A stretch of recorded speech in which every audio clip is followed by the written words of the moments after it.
merong koneksyon di umano ang kasalukuyang alkalde ng Bamban, si Mayor Guo. She was the one who applied for the letter of no objection doon sa sangguniang bayan ng Bamban for Ken Hongsheng. Ang Baofu ba ay Filipino company? Opo, ang Baofu po, isa po akong incorporator po ng Baofu po. So paano naging pagmamayari ng Baofu yung lupa? Nag-joint venture po kami ni Baofu po, Your Honor. Sinong nag-joint venture? Ang Baofu at kayo? Sino yung kayo? Ako po, tsaka yung mga Chinese po na investor po na nasa Baofu po. Sinong mga Chinese investors yon? Sila ba yung Hongsheng? Hindi po, Your Honor.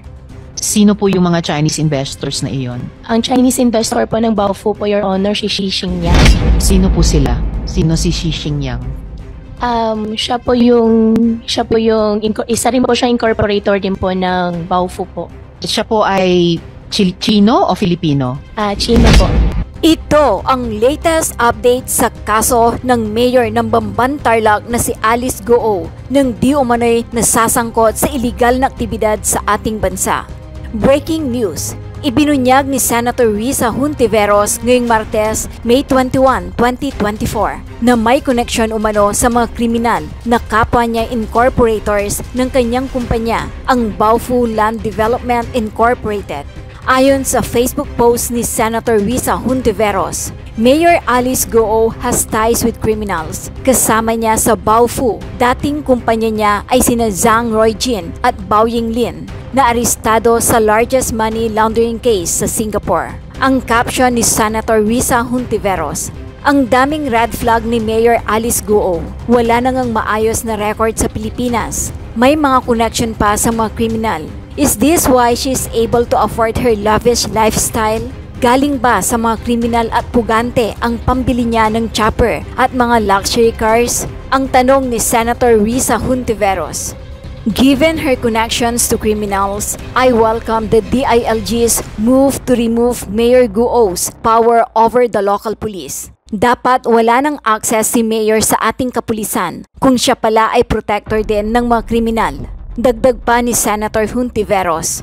Sa Baofu's 2019 Securities and Exchange Commission or SEC documents, kasama umano sa mga incorporators sina Mayor Goo, Filipino national Rachel Joanne Malonzo Carrion, Cypriot national Zhayang Huang, Chinese national Zhang Roijin at Dominican national Bao Yinglin. Ang Chinese national na si Zhang Roijin ay convicted noong nakaraang buwan dahil sa pagkakaugnay sa iniulat na largest money laundering case in Singapore. The Dominican national Bao Yinglin also faces charges. According to a report by Channel News Asia, Zhang Roijin has $41 million in assets overseas, including shareholdings in a Philippine real estate development company. Ayon mismo kay Mayor, tinulungan daw siya ng mga kaibigan niya para makatagbo sa eleksyon noong 2022. Paano kayo naka-mobilize ng sapat na campaign fund para, yun nga, parang out of the blue, dating negosyante, tapos naging mayor sa unang pagsubok nyo pa lang? Opo. Yeah, Your Honor, tinulungan din po ako ng mga kaibigan, tinulungan din po ako ng previous administration din po. Sino mga kaibigang ito na tumulong sa inyo na tumakbong manalo? Mga kaibigan ko po na sa hog racing din po. Nasa hog racing or nasa Baofu? Nasa hog racing po, wala po sa Baofu po, Your Honor. Itong mga kriminal at puganting kaibigan ba ang sinasabi niya? Ang tanong ni Senator Hontiveros. Kahit pa sabihin niyang nag-divest na siya sa Baofu bago tumakbo, the fact remains, she has ties with these criminals. Kaya ba siya tumakbong mayor para maprotektahan niya ang mga kaibigan niya?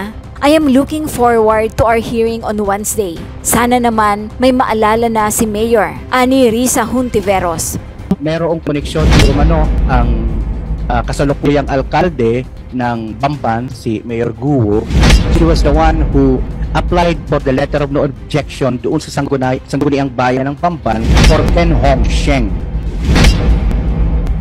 Nung 2020 noon, no, pumayo po kayong representante ng Hongsheng Gaming Technology Incorporated. In fact, kayo nga po, gaya ng ipakita ng ating mga dokumento, kayo po yung nag-apply para sa LONO, Letter of No Objection, mula sa Sangguniang Bayan nung hindi pa kayo mayor. So, first of all, ano po yung official position ninyo dati sa Hongsheng? Your Honor, wala po akong any position po sa Hongsheng po. So, in what capacity po kayo nag-apply ng Letter of No Objection sa Sanggunian?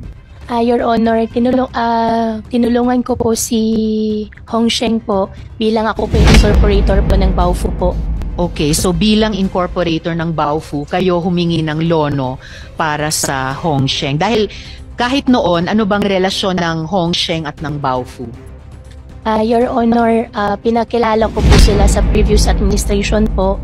Ang relationship po nila ay lessor and lessee po, supposedly po. Lessor at lessee ng lupa.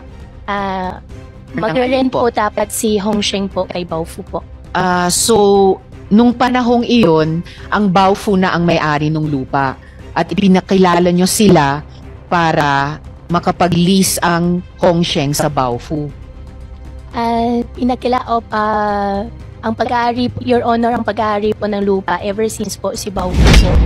Ever since ang Baofu ang may-ari. Paano na nakuha o nabili o napagmay-arian ng Baofu ang lupang iyon? Ang Baofu ba ay Filipino company? Opo, ang Baofu po, isa po akong incorporator po ng Baofu po. So paano naging pagmamay-ari ng Baofu yung lupa? Nag-joint venture po kami ni Baofu po, Your Honor. Sinong nag-joint venture? Ang Baofu at kayo? Sino yung kayo? Ako po, tsaka yung mga Chinese po na investor po na nasa Baofu po. Sinong mga Chinese investors yon? Sila ba yung Hongsheng? Hindi po, Your Honor. Sino po yung mga Chinese investors na iyon? Ang Chinese investor po ng Baofu po, Your Honor, si Xi Xingyang. Sino po sila? Sino si Xi Xingyang? Siya po yung, isa rin po siya incorporator din po ng Baofu po. Siya po ay Chino o Filipino? Chino po. So ano po yung percentage ng Filipino at percentage ng Chino dun sa Baofu? Kasi sabi nyo ang Baofu ay Pilipinong kumpanya. 60% po Filipino-owned po. Sino-sino yung nagre-represent nung 60% na Filipino na Ako po. Kayo lamang mag-isa, 60%. Apo. And then 40% sina Xi Xingyang at Apo. iba pa. Paano kayo naka-mobilize ng sapat na campaign fund para, yun na nga, parang out of the blue, dating negosyante, tapos naging mayor sa unang pagsubok nyo pa lang? Bilang public servant din, tulad po ninyo, alam ko, hindi biro tumakbo sa eleksyon. Kahit local elections, minsan mas pa local elections, malaki ang gastusin. So, alam ko na hindi impertinente na tanungin ito sa kapwa kong nagtatrabaho sa gobyerno. Ano po ba yung source of funds ninyo? Ako po ay isang hog raiser po. Sa Bamban din po yung hog raising operations nyo? Opo. Banda saan po doon? Malapit ba? Malayo? Doon sa Baofu?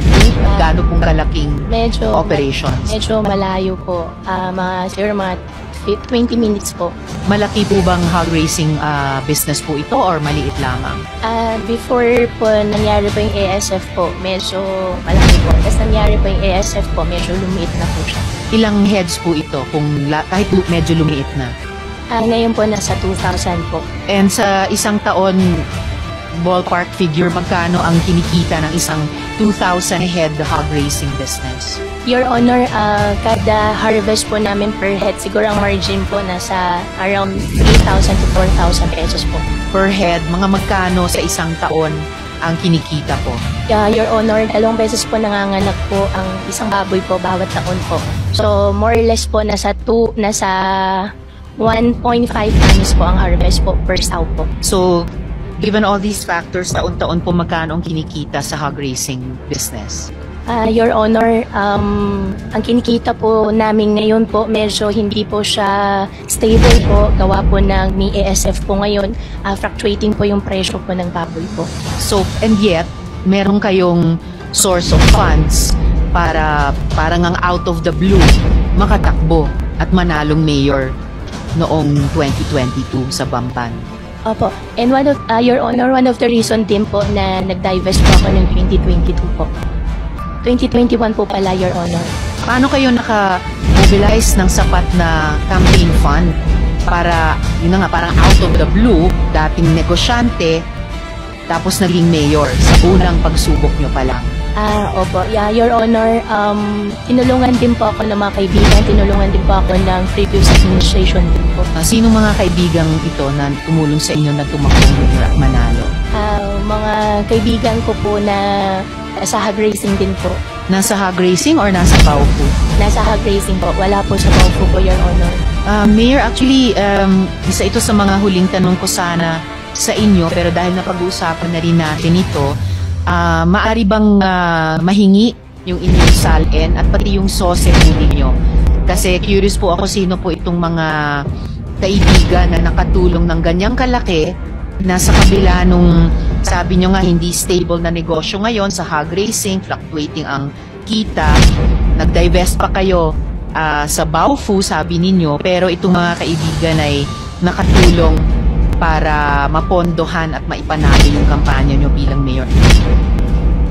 Samantala, kahapon ay tinanggalan na ng Department of Interior and Local Government o DILG ng kapangyarihan si Mayor Alice Guo na pangasiwaan ang mga pulis sa Bamban, Tarlac. Ngunit tumanggi ang DILG na idetalye ang laman ng kanilang fact-finding report tungkol sa connection umano ni Guo sa illegal na Pogo Hub. Gagamitin daw ng DILG ang kanilang natuklasan para sampahan ng reklamo si Guo sa Office of the Ombudsman. Ibinunyag ni Bamban Tarlac Mayor Alice Guo ang katotohanan sa kanyang pagkatao kung bakit hindi niya ito inamin sa Senado. Ayon kay Guo, anak umano siya ng kanyang ama sa kanilang kasambahay noon. Alang-alang sa aking mga kababayan na nagtitiwala at nagmamahal sa akin, ay buong tapang ko pong sasabihin na ako po'y isang love child ng mahal kong ama sa aming kasambahay. Na ako po ay iniwan ng aking biological mother, bata pa po ako noon. At ako'y pinalaki at itinatago sa loob ng isang farm. Pinalaking matindi ang pag-iwas sa mga bagay na magbibigay sana sa akin ng pagkakakilanlan sa labas ng aming hog racing farm. Ani Guo. Humingi siya ng paumanhin sa publiko at mga senador na naguluhan sa mga sagot niya nang sumalang siya sa pagdinig. Giit pa ng alkalde na masyadong private kung ibubunyag niya na siya ay anak ng kanilang kasambahay. Inamin naman ni Mayor Guo na ang kanyang tatay ay isang Chinese citizen, ngunit ang kanyang ina ay isang Filipina na kasambahay at ang hawak niyang pasaporte ay Filipino passport.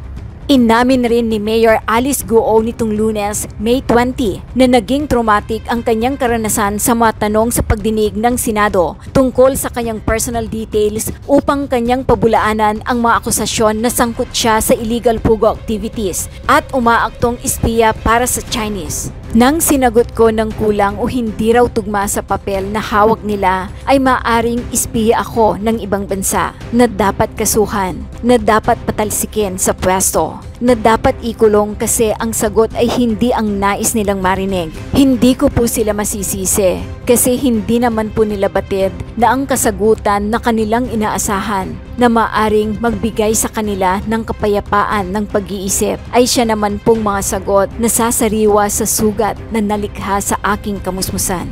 Dagdag pa ni Guo, wala umano siyang ibang pasaporting hawak at nanindigan din si Guo na siya ay isang Filipino. Ayon naman sa opinyon ng isang netizen na si Echo Disperal, may other side opinion about Alice Guo. Napanood ko interview niya with Karen Davila. Sa palagay ko lang ha, and based on what I can see from her face while she's talking, she is a victim of her own Chinese father, who is the real person linked to different illegal activities anywhere in China, Philippines, etc. Yung mga pangalan sa manegosyo na si Alice Guo ang nakalagay. Sa palagay ko lang ang totoong nasa likod ng pangalan nito ay ang kanyang ama. Ang masama lang kay Alice Guo, wala na siyang magawa kundi magpagamit sa intensyon ng tatay niya. Tatay niya ang dapat imbestigahan ng matindi dito and for sure, nakaling ito sa mas malalaki pang issue ng kriminalidad sa bansa. Mag-subscribe at i-click ang notification bell para sa mga susunod na video updates. Maraming salamat po.